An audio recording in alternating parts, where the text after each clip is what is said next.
এক নম্বরে হচ্ছে গুনাহের কাজ করা। কি করা?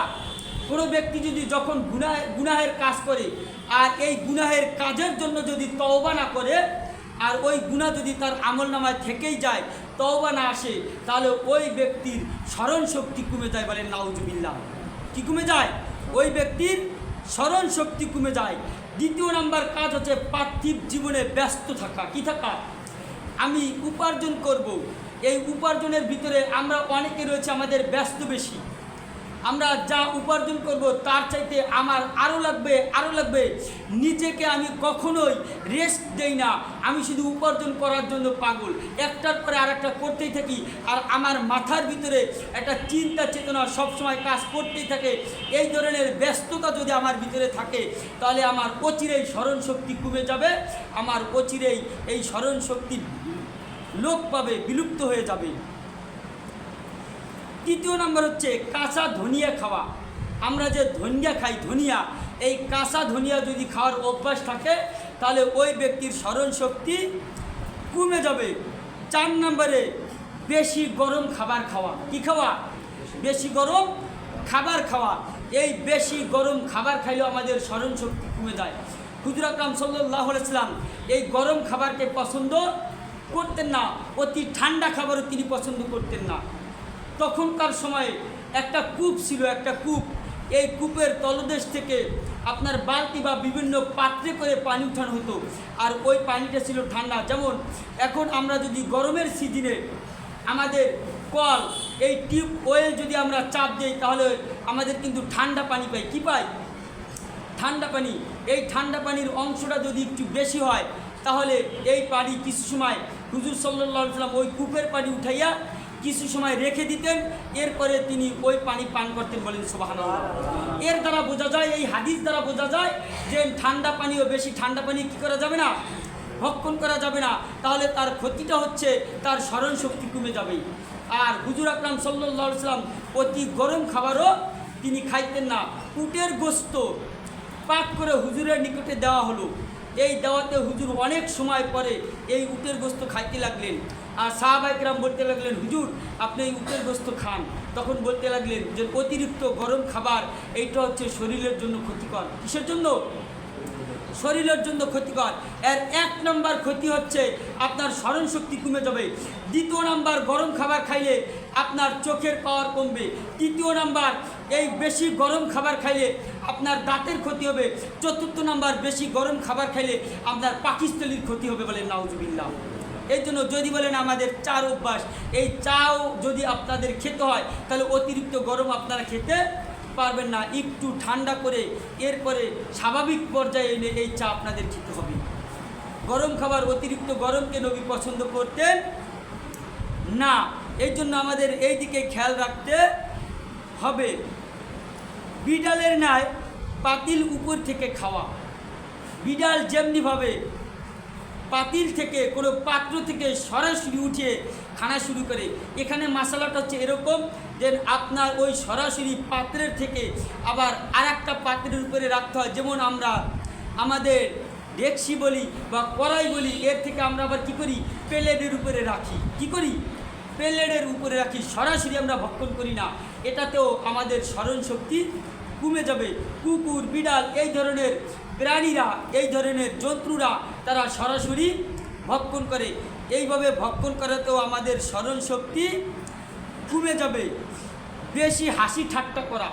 আমাদের ভিতরে আমরা অনেকেই রয়েছি, অনেক বেশি হাসি ঠাট্টা করি। এই বেশি হাসি ঠাট্টা করলেও স্মরণ শক্তি কমে যায়। এই জন্য বেশি হাসি ঠাট্টা করা যাবে না।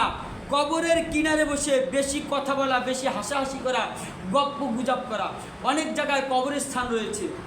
অনেক কবরস্থানের চতুর্দিকে আপনার ঢালাই দেওয়া, ইট দিয়ে আপনার চতুর্দিকে বাউন্ডারি দেওয়া, ওইখানে বসার মতো স্থানও করা থাকে।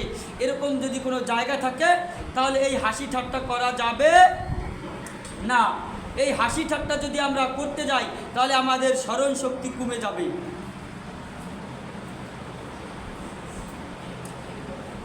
আপনার যেই স্থানে বসে পায়খানা এবং পেশাব করা হয়, যেমন এখন আমাদের অনেকেরই টয়লেট রয়েছে পাকা টয়লেট। যেই স্থানে আমরা বাথরুম করি, পেশাব করি, ওই স্থানেই আমরা অজু করি। এই স্থানে বসে অজু করলেও স্মরণ শক্তি কমে যাবে। ওই একই স্থানে বসে অজু, গোসল এবং আপনার পায়খানা পেশাব করা যাবে না, এটা হচ্ছে মাকরু। তাহলে স্মরণ শক্তি কমে যাবে। জামা এবং পাগড়ি যদি আমাদের এই কাঁধের দুই দিকে ঝুলিয়ে দেয় তাহলে এইটা স্মরণ শক্তি কমে যায়। এরটা হচ্ছে জামা এবং পাগড়ি আমাদের এক কাঁধে রাখতে হবে। যদি এক কাঁধে আমরা রাখি তাহলে আমাদের কোনো সমস্যা নাই। যদি আমরা দুই কাঁধে রাখি তাহলে আমাদের স্মরণ শক্তি কমে যাওয়ার সম্ভাবনা রয়েছে। নাপাক অবস্থায় আকাশের দিকে তাকাইলে আপনার উপরে গোসল ফরজ। এমন তো অবস্থায় যদি আপনি আকাশের দিকে তাকান তাহলে আপনার আমার এই স্মরণ শক্তি কমে যাওয়ার সম্ভাবনা রয়েছে। মসজিদে বসে কাপড় ঝাড়া দেওয়া, এইটা আমাদের অনেকেই করে থাকি। বাইরে থেকে মসজিদে আসি, এরপরে আমাদের কাপড়টা আমরা ঝাড়া দিই। আমাদের যে পরনের পোশাক, লুঙ্গি হোক, পাজামা হোক, এইটা আমরা ঝাড়াঝাড়ি করি।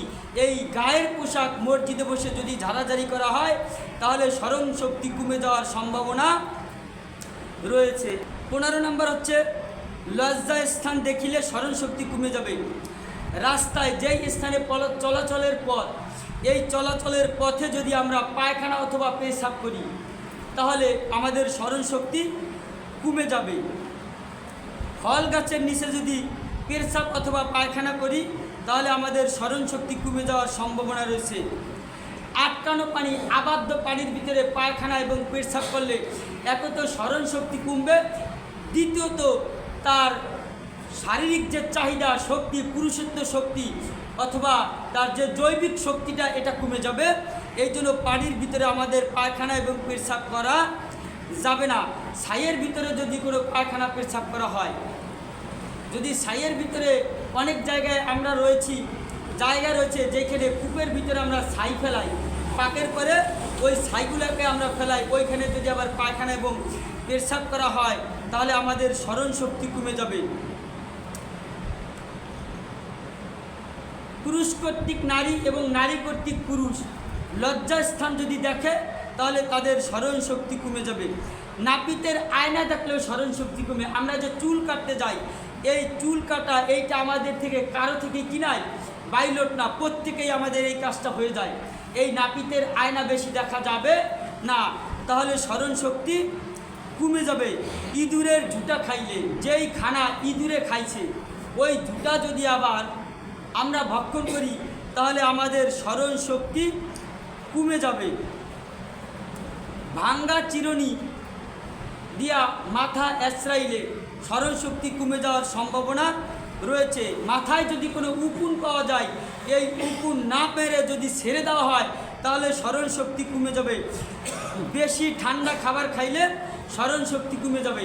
সম্মানিত উপস্থিতি, এই 25টা জায়গা রয়েছে, এই স্থানগুলোতে আমরা যদি মেনে চলতে পারি তাহলে আমাদের স্মরণ শক্তি বহাল থাকবে, নচেত আমাদের স্মরণ শক্তি কমে যাবে।